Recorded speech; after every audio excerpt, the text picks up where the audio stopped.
लेकिन जो मोमिन बंदा होता है, आका अलैहिस्सलाम फरमाते कि खाने से पहले तुम ये मालूम कर लो कि तुम्हारे पड़ोस में कोई भूखा तो नहीं है।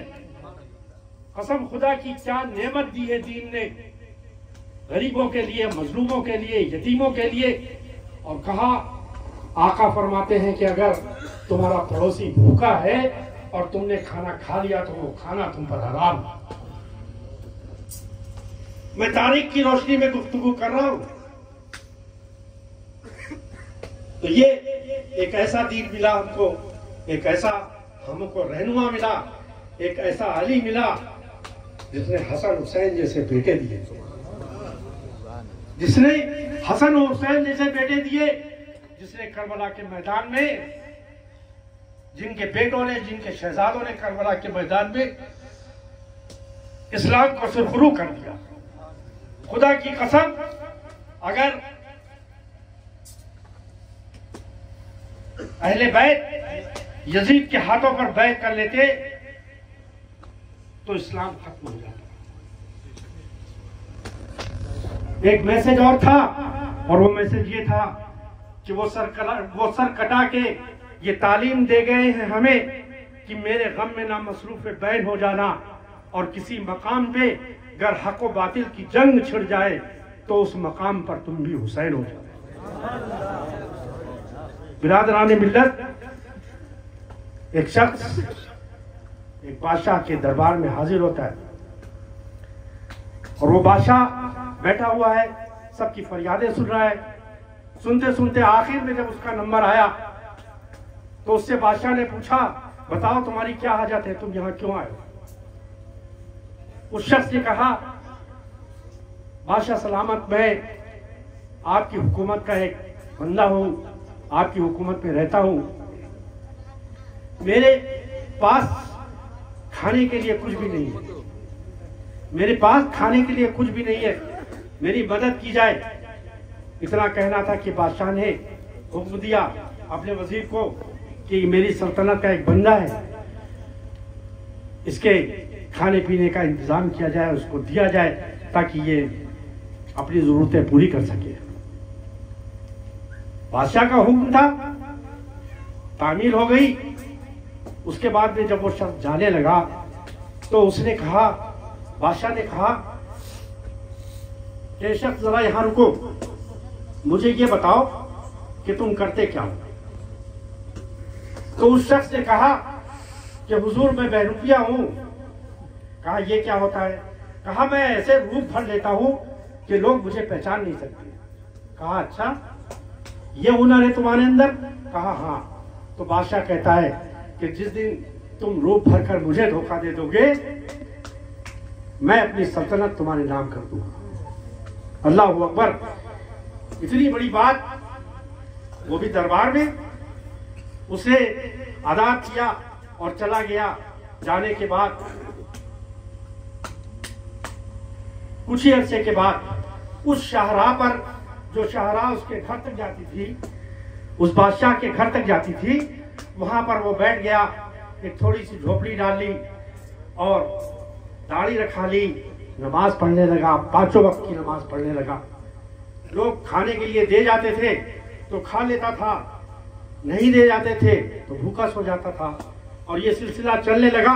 चलते चलते, मैं इसको बहुत वसी नहीं करना चाहूंगा, चंद लफ्जों में अपनी बात मुकम्मल कर दूंगा। काफी अर्सा जब गुजर गया तो उसकी शोहरत होने लगी कि अल्लाह का एक बंदा है, सुबह से शाम तक नमाज पढ़ता है, लोगों के लिए दुआएं करता है। और हुआ ये कि जब वो अल्लाह की बारगाह में अपने को उसने पेश कर दिया तो बारगाह यज़दी में उसकी दुआएं कबूल होने लगी।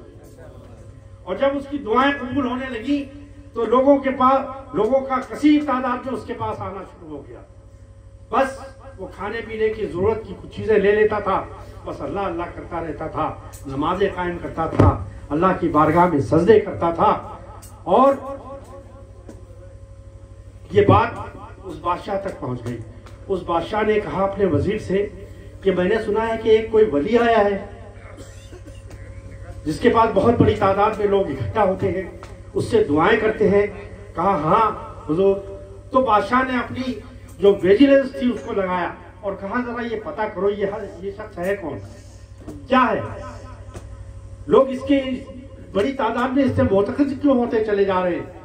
तो जब उसकी विजिलेंस आई और उन्होंने अपनी तरह से पता किया, जब वापस गई तो उन्होंने बादशाह से कहा हुजूर वो एक अल्लाह का नेक बंदा है जो किसी चीज़ से ताल्लुक़ नहीं रखता, सिर्फ उसका इतना सा काम है कि वो अल्लाह की इबादत करता है, जो लोग उसको खाने को दे जाते हैं वो खा लेता है, और जिन लोगों के हक में वो दुआ करता है उसकी दुआ बारगाह यज़दी में कबूल हो जाए। इतना सुनना था तो उस बादशाह ने कहा कि हम उससे मिलना चाहते हैं, हम उससे मिलना चाहते हैं। तो बादशाह का इंतज़ाम किया गया फौज के साथ, तमाम से मामलात के साथ। वो बादशाह उससे मिलने के लिए पहुंचा और जब वो वहां पहुंचता है तो उस फकीर के लिए कुछ अशरफियां उसको नजर करता है, उसको पेश करता है। उस फकीर ने कहा मुझे इसकी जरूरत नहीं, इसकी मुझे हाजत नहीं, ये तो चीज दुनिया वालों के लिए है, तुम अपने मखलूक को बांट दो, तुम अपने तुम्हारे बादशाह में जो लोग रहते हैं उनको दे दो, गरीबों को दे दो, मजलूमों को दे दो, इसकी मुझे जरूरत नहीं है। ये सुनने के बाद उस बादशाह की नजरों में उसकी वक़्त और कदर और बढ़ जाती है। और फिर वो रुखसत होता है उस फकीर के पास से। जब वो रुखसत होता है कुछ दूर जाता है तो वो फकीर बाहर निकल के आता है। कहा बादशाह सलामत, तुमने मुझे पहचाना? कहा नहीं, मैंने तुम्हें नहीं पहचाना। कहा मैं वही हूं जो आपके दरबार में आया था और मैंने कहा था कि मैं बहरूपिया हूं, मैं धोखा दे देता हूं लोगों को। आपको अपना कौल याद है? बादशाह सलामत, आपने जो दरबार में अपना कौल दिया था वो आपको याद है? तो बादशाह कहता हाँ मुझे याद है, कल आना, मैं दरबार में इस बात का ऐलान करूंगा कि आज से तुम यहाँ के बादशाह हो। अल्लाह अकबर। वो भी बड़ा ही पक्का ईमान वाला था, अपने लफ्जों से पीछे नहीं हटा। तो उस फकीर ने कहा तुम्हारी जैसी दसियों बादशाहतें कुर्बान है उस अल्लाह पर जिसने मुझे वो मरात और वो बुलंदी अता कर दी है कि तेरे जैसे बादशाह मेरे कदमों में आके गिरते। मुझे नहीं चाहिए तुम्हारी बादशाहत तुमको मुबारक और मेरा अल्लाह मुझे मुबारक। दोस्तों, अल्लाह की राह में आकर तो देखो, सजदा करके तो देखो, अपने गुनाहों की माफी मांग कर तो देखो वो कितना रहीम है, कितना करीम है।